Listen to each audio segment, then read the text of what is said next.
آیا تمام مدال‌های قهرمانی لیگ قهرمانان رو میدی تا جام جهانی بگیری؟ خوش اومد به یه پارت دیگه از سری ویدیوهای دوبله ویدیوهای رونالدو. توی این ویدیو رونالدو یه سری دستگاه و دم و دستگاه بهش وصل میکنه، حالا نمیدونم بر چه اساسی هست. ازش سوال پرسیده که میشه باید یا صحیح بگه یا اشتباه بگه، یعنی دوتا گزینه بالاتر یا پایینتر این نیست، یا باید بگه درسته یا باید بگه اشتباهه. یه جور حس، حالا نمیدونم بر چه اساس، بر اساس تپش قلب، بر اساس فشار خونه. حالا مسئولان صراحی بزرگ بایننس اومدن با رونالدو مصاحبه کردن که ازش میپرسن یه همچین یه سری سوالات، الان دیگه نمیدونم چیا هستن که قراره توی ادامه این ویدیو با هم ببینیم. این بشنویم این سوالات قشنگ اونا و ببینیم که رونالدو چه جوابی به اینا میده. آقا دروغ میگه یا اینکه نه واقعیت همه جواباش. پس بدون معطلی لیتس گو بریم سمت دوبله این ویدیو قشنگ اون. برو بریم. آیا تمام مدال‌های قهرمانی لیگ قهرمانان رو میدی تا جام جهانی بگیری؟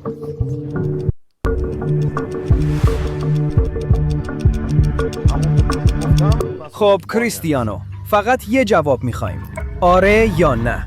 بعدش همیشه ازت میپرسم که راست میگی یا نه. باید راست بگم یا میتونم دروغ بگم؟ ما میخوایم چه واقعیت رو بگی. خب اسمت کریستیانو رونالدو دو سانتوس اوویرا هست؟ بله. آقا دقیقا حالا نمیدونستیم بر چه اساسی است، ولی خب یعنی اشتباه نمیکنه. یعنی اگه مثلا میگفت آره و این دستگاه میگفت لای، یعنی رونالدو داره دروغ میگه، در حالی که راستش رو میگفت. بریم سمت ادامه این ویدیو قشنگمون. باز خوبی بود. این راحت بود. خب الان عصبی هستی؟ حالا خیر. 7 شماره محبوب تو هست؟ آره. میخوای این دستگاه رو فریب بدی؟ نه به هیچ عنوان. تو حالا خودتو گوگل کرده ای؟ خیلی زیاد. آیا رکورد بیشترین گل تاریخ رو داری؟ آره. چند تا؟ 835. با ویدیو 835 تا گل. داستان از این قراره که این ویدیو مال نزدیک فکر کنم 1 سال پیشه. امروز که حالا توی تا الان فکر کنم 954 دقیقه نمیدونم، ولی تو همون هولوشه 100 تا گل به گلای رونالدو اضافه شد. برگام رسمی. خب فست فود میخوری؟ چندین بار. آیا پرتغال جام جهانی رو میبره؟ آره قطعا. پشمام. یعنی اون حس، اون ضربان قلب یا فشار خون اینو نشون میده که رونالدو داره دروغ میگه. ولی خب باز هم به قول معروف نمیگه که رونالدو اون اعتماد به نفسه نمیداره که رونالدو مثلا بگه نه قهرمان نمیشه، قهرمان میشه. ولی خب نشون داد که دروغ میگه. من بدبینم. این یکی خیلی مهمه. آیا گلهات رو دوباره نگاه میکنی؟ آره قطعا. آیا ضربه قیچی برگردونت بهترین گل تو بوده؟ آره.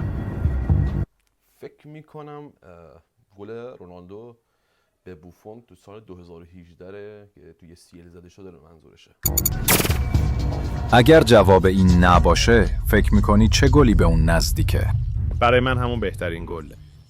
برای خودت بهترینه. میشه گفت سخت‌ترین. آیا لیگ برتر سخت‌ترین لیگ دنیاست؟ آره. آیا خورناس میزنی؟ نه ولی شاید بعضی وقتا آره. یک کلمه میخوام. خیر. آیا سر الکس فرگوسن بهترین مربی تاریخ هست؟ خب این که بگیم بهترین خیلی منصفانه نیست. بهترین یعنی چی؟ مربیانی که من باهاشون کار کردم و خیلی جام بردیم و در نظر بگیریم که اونها هم بهترین هستن. آیا هیچ NFT داری؟ آره. آیا توی آینده NFT بیشتری میسازی؟ آره قطعا. آیا هنوز تو دهه 40 زندگیت هم تو بالاترین سطح بازی خواهی کرد؟ فقط یک کلمه.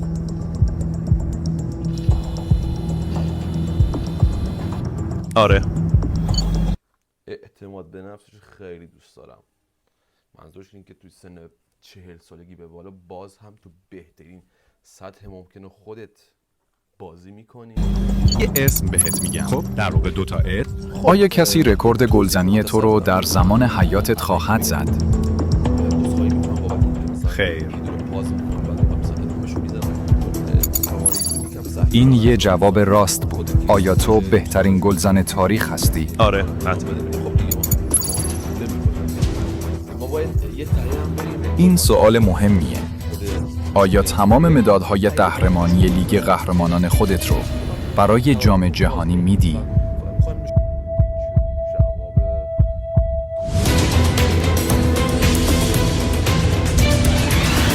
مرسی که تا اینجا ویدیو رو تماشا کردید. ویدیو تقریبا میشه گفت کوتاهی بود ولی خب ویدیو بود دیگه.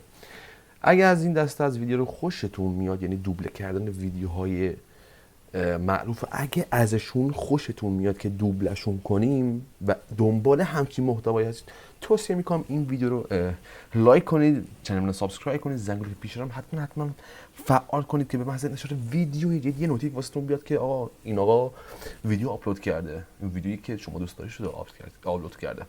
به نظرتون در مورد ویدیوهای جدید و ایده‌ای واسه ویدیوهای جدید حتما توی قسمت کامنت ها اعلام کنید، چون میخونم قطعا جواب میدم.